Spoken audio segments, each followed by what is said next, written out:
अमेरिकी राष्ट्रपति Donald Trump ने कहा है कि उन्हें शांति प्रस्ताव पर ईरान का जवाब पसंद नहीं आया है।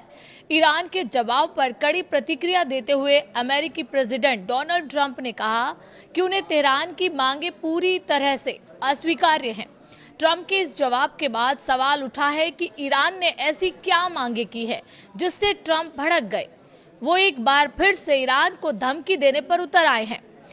ईरान की मीडिया ने बताया है कि मीडिएटर पाकिस्तान के जरिए अमेरिका को दिए गए ईरान के जवाब में युद्ध से हुए नुकसान के लिए मुआवजे और होर्मुज स्ट्रेट पर तेहरान की सोवरेनिटी के मान्यता देने की मांग की गई है। ईरान की मीडिया ने बताया है कि मीडिएटर पाकिस्तान के जरिए अमेरिका को दिए गए ईरान के जवाब में युद्ध से हुए नुकसान के लिए मुआवजे और होर्मुज स्ट्रेट पर तेहरान की सोवरेनिटी का मान्यता देने की मांग की गई है। ट्रंप ने ईरान के जवाब को पूरी तरह से नामंजूर बताते हुए खारिज कर दिया है। क्या है ईरान का जवाब? अमेरिका के शांति प्रस्ताव के जवाब में ईरान ने तुरंत युद्ध रोकने की मांग करते हुए इस बात की गारंटी मांगी है कि उन पर कोई नया हमला नहीं किया जाएगा। ईरान ने युद्ध से हुए नुकसान के लिए मुआवजे की मांग की है। साथ ही होर्मुज जलडमरू मध्य पर तेहरान की संप्रभुता को मान्यता देने की मांग भी है। ईरान ने अमेरिका के office of foreign exchange control से 30 दिन की अवधि के लिए ईरानी तेल की बिक्री पर लगे प्रतिबंध हटाने की मांग की है। ईरान ने डोनाल्ड ट्रंप प्रशासन से अपनी बंदरगाहों और होर्मुज स्ट्रेट से नौसैनिक नाकेबंदी को खत्म करने की मांग की है। ये बातचीत के लिए एक शर्त है।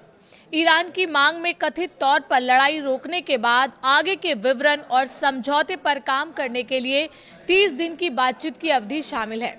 ईरानी पक्ष की तरफ से ये भी कहा गया है कि तेहरान और वॉशिंगटन के बीच बातचीत फिलहाल पाकिस्तानी मध्यस्थता के जरिए लिखित रूप में जारी रहेगी।